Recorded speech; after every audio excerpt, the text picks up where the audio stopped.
অনুব্রত যে ভাষায় কথা বলেছে আমি দুঃখিত নই, আমি লজ্জিত, কিন্তু এটাই তৃণমূল কংগ্রেসের ভাষা। অনুব্রতের ভাষাটা তৃণমূল কংগ্রেসের ভাষা। মুখ্যমন্ত্রীও এই ভাষাতেই কথা বলেন। অনুব্রত না কেষ্ট মুখার্জি, আমি তো প্রথমে বুঝতে পারছিলাম। ওষুধ না খেলে এরকম ভাষা বেরোয়? ওষুধে তো ছিলেন, কিন্তু ডাক্তারের ওষুধ না, মদনদার ওষুধে ছিলেন। মদনদার ওষুধে উনি বিগলিত প্রাণ হয়ে আক্রমণ করেছেন, গালাগাল করেছেন। আমার তো মনে হচ্ছে কলকাতা পুলিশ খানিকটা HMBর মতো হয়ে গেছে। কলকাতা পুলিশ HMB দেখেছো? পুরোনো অডিও দেখেছো? হ্যাঁ, একটা কুকুর বসে থাকে মাথা নিচু করে, his masters voice. Kolkata police, রাজ্য পুলিশ এখন তৃণমূলের his masters voice. Anubrata Mondal তিনি কিন্তু এখনো হাজিরা দেননি। এইভাবে যে পুলিশের সঙ্গে অসভ্য ভাষায় কথা বলা হলো, যেভাবে হলো, তারপরেও হাজিরা দেননি। উনি হাজিরা কার কাছে দেবেন? উনি তো সবসময় হাজিরা দিয়ে আছেন মমতার কাছে। মমতার কাছে তো ওনার হাজিরা সবসময় আছে। অনুব্রত যে ভাষায় কথা বলেছে আমি দুঃখিত নই, আমি লজ্জিত, কিন্তু এটাই তৃণমূল কংগ্রেসের ভাষা। অনুব্রতের ভাষাটা তৃণমূল কংগ্রেসের ভাষা। মুখ্যমন্ত্রীও এই ভাষাতেই কথা বলেন। তৃণমূল কংগ্রেস বারবার ওর বিরুদ্ধে ব্যবস্থা নেয়নি। মমতা বলেছে ওর মাথায় অক্সিজেন কম যায়। ও যখন পুলিশকে বোম মারার কথা বলেছিল, ও যখন বলেছিল কবজি কেটে দিতে হবে, ও যখন বলেছিল পুলিশ যদি ছাপ্পা ভোটের ব্যবস্থা না করে তাহলে পুলিশকে বোম মারো, তখন মমতা বলেছিল ওর মাথায় অক্সিজেন কম যায়। মমতা বলেছিল ওকে MP করা উচিত। এবং ও বলেছে যে দিদি আমায় বলেছিল MP করবে, আমি MP হতে রাজি হইনি। তৃণমূলের তো এটাই রত্ন। অনুব্রতর ভাষা অনুব্রতর ভাষা না, ওটা মমতার ভাষা, ওটা তাপস পালদের ভাষা, ওটা অখিল গিরিজের ভাষা।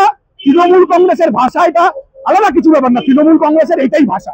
আর অনুব্রত পুলিশের কাছে যাবে কেন? অনুব্রত পুলিশ মন্ত্রীর সাথেই আছে, মমতার সাথেই আছে। নতুন কথা কি, কাজল শেখের সাথে অনুব্রতর গোলমাল না লাগলে এটা বাইরে আসতো না। আমি বলছি, আমি স্যালুট জানাচ্ছি ইন্ডিপেন্ডেন্ট ইউটিউবারদের, তোমাদের মতো ইউটিউবারদের স্যালুট জানাচ্ছি। তোমাদের মতো অনেক চ্যানেলকে পুলিশ ফোন করে বলেছে তোমরা দেওয়া যাবে না, এই অডিও ক্লিপ দেওয়া যাবে না, এই অডিও ক্লিপ AI দিয়ে তৈরি করা হয়েছে। এখনো অনুব্রত এই কথা বলার চেষ্টা করছে। আমরা জানি তৃণমূল কংগ্রেস ওর বিরুদ্ধে কোনো ব্যবস্থা নিতে পারবে না, ঠিক যেমন ওর বিরুদ্ধে বিজেপি কোনো ব্যবস্থা নিতে পারেনি। CBI বলছে যে ওর বিরুদ্ধে গরু পাচারের যা চার্জ তা নাকি ট্রান্সলেট করা যায়নি, বাংলা থেকে ট্রান্সলেট করা যায়নি বলে ওর বিরুদ্ধে ব্যবস্থা হয়নি। ঠিক ও যখন বোম মারার কথা বলেছিল, কলকাতা পুলিশও বোম মারার ক্লিপিংটা প্রডিউস করেনি, তাই ওরা দোষ খারিজ হয়ে গেছে। কাজেই সৌজন্যে বিজেপি, তৃণমূল কংগ্রেসের এই ভাষা, এই বারবারন্ত গোটাটা হচ্ছে বিজেপির সাহায্য। দাদা, এই যে বারংবার এটা বলা হচ্ছে যে তিনি ওষুধ খাচ্ছেন বলে ভুল বলছেন, কখন আবার তার ছায়াসঙ্গী বলছে যে এটা AI ভিডিও, এটা অস্বীকার করা হচ্ছে, এটা কি কিভাবে দেখছেন? ওষুধ তো খেয়েছিল তো উনি অনুব্রত না কেষ্ট মুখার্জি, আমি তো প্রথমে বুঝতে পারছিলাম। ওষুধ না খেলে এরকম ভাষা বেরোয়? ওষুধে তো ছিলেন, কিন্তু ডাক্তারের ওষুধ না, মদনদার ওষুধে ছিলেন। মদনদার ওষুধে উনি বিগলিত প্রাণ হয়ে আক্রমণ করেছেন, গালাগাল করেছেন। নতুন কিছু না, তৃণমূল কংগ্রেস এরকম আক্রমণ করে, গালাগাল করে, এটা তৃণমূলেরই ভাষা, এটা মমতারই ভাষা। এই দেখা করার দুদিন পর দেখা করতে জানি, তার মেডিকেল রিপোর্ট জমানো হয়েছে 5 দিন নাকি তার বেড রেস্ট। না, ওনার তো কিছু বনবনাইটিস আগে হয়েছিল, হনহনাইটিস আগে হয়েছিল। উনি তো দেখা করছেন, ওনার সাথে তো 50 বার মমতা ব্যানার্জির কথা হচ্ছে। ওর ফোন চেক করা হোক না, ও তো মমতার আন্ডারেই আছে। মমতাই তো নেত্রী, মমতার জন্যই তো আজকে এই বারবার বেড়েছে। এই ওটা ওনার দেখার আর কি আছে? পুলিশ মন্ত্রী তো ওনার লোক, কোনো কাছে দেখা করতে যাবে। কিন্তু দাদা, অন্যদিকে একেবারে শাসক দলের হুমায়ুন কবির তিনিও একই সুর গাইছেন, বলছেন যে আমি বিরোধী দলের কাছে সোজা করেছিলাম, শাসক দলে আছি বলে কোনো স্টেপ নিতে পারছি। হুমায়ুন কবির কখন আগে বিজেপিতে ছিল, তো এখন আবার তৃণমূল কংগ্রেস। কে কখন বিজেপিতে, কে কখন তৃণমূল কংগ্রেসে, আপনি বুঝতে পারবেন না। আমি আবার বলছি, আমি শুধু আপনাদের মাধ্যমে পুলিশকে বলছি, কলকাতা পুলিশ তাদের স্ত্রী মেয়েদের তারা বলুন, তারা মুখ খুলুন। কলকাতা পুলিশের একজন আইসিকে, রাজ্য পুলিশের একজন আইসিকে যেভাবে বোলপুরের একজন আইসিকে যে কুরুচিপূর্ণ ভাষায় আক্রমণ করা হলো, তার স্ত্রীকে টেনে নিয়ে আসা হলো, মাকে টেনে নিয়ে আসা হলো। এখনো আমার তো মনে হচ্ছে কলকাতা পুলিশ খানিকটা HMBর মতো হয়ে গেছে। কলকাতা পুলিশ HMB দেখেছো? পুরোনো অডিও দেখেছো? হ্যাঁ, একটা কুকুর বসে থাকে মাথা নিচু করে, his masters voice. Kolkata police, রাজ্য পুলিশ এখন তৃণমূলের হিজ মাস্টার্স ভয়েস হয়ে গেছে।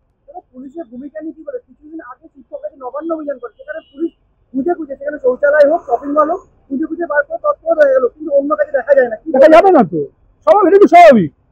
পুলিশ তো দেখা যাবে না, পুলিশ তো তৃণমূল কংগ্রেসের দলদাস। পরিবর্তনের পর পুলিশের কাজ হয়েছে, IAS অফিসারের কাজ হয়েছে মমতার বাড়িতে খালি পা হয়ে খিচুড়ি বিতরণ করা। এরকম তো হবেই, জানি আমরা, নতুন কিছু কথা না। পুলিশের শিক্ষা নেওয়া উচিত, পুলিশের পরিবারগুলোকে বলা উচিত যে কাদের ডিপেন্ড করছে, কাদের পাশে দাঁড়াচ্ছে এই এই এই- এই- এই ধরনের ভাষা যারা ব্যবহার করবে?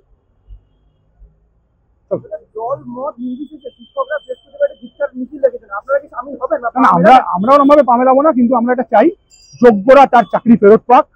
আমরা চাই তৃণমূল কংগ্রেস সুপ্রিম কোর্টে লিস্টটা জমা দিক, কাদের কাছ থেকে মাল নিয়েছে, মাল নিয়ে কাদের কাছ থেকে চাকরির ব্যবস্থা করেছে লিস্টটা জমা দিক, চালু করে গেল, সমস্যা মিটিয়ে গেল। আগামীতে শিক্ষা ব্যবস্থা ভূমিকা শিক্ষা ব্যবস্থা কি পরিণতি হতে চলেছে? খুবই খারাপ।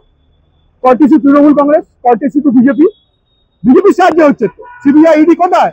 সিবিআই তো ব্যবস্থা করতে পারলো না, সিবিআই তো তদন্ত করছে, সিবিআই বের করতে পারলো না কেন কোনটা টেন্টেড আর কোনটা টেন্টেড নয়, কোনটা যোগ্য কোনটা অযোগ্য বের করতে পারলো না তো সিবিআই। একের পর এক নেতা, তৃণমূলের দুর্নীতিগ্রস্ত নেতারা ছাড়তেই যাচ্ছে বিজেপির সৌজন্যে। তাহলে এই যে আপনি বললেন যোগ্যরা যাতে চাকরি পায়, এই বিজ্ঞপ্তি দুর্নীতিপূর্ণ বিজ্ঞপ্তি, এরপরেও যোগ্যরা চাকরি পাবে আশা রাখছেন? আমি বলতে পারবো না তো, কি করে বলবো? আমি সরকারকে জিজ্ঞেস করুন, এসএসসি কে জিজ্ঞেস করুন।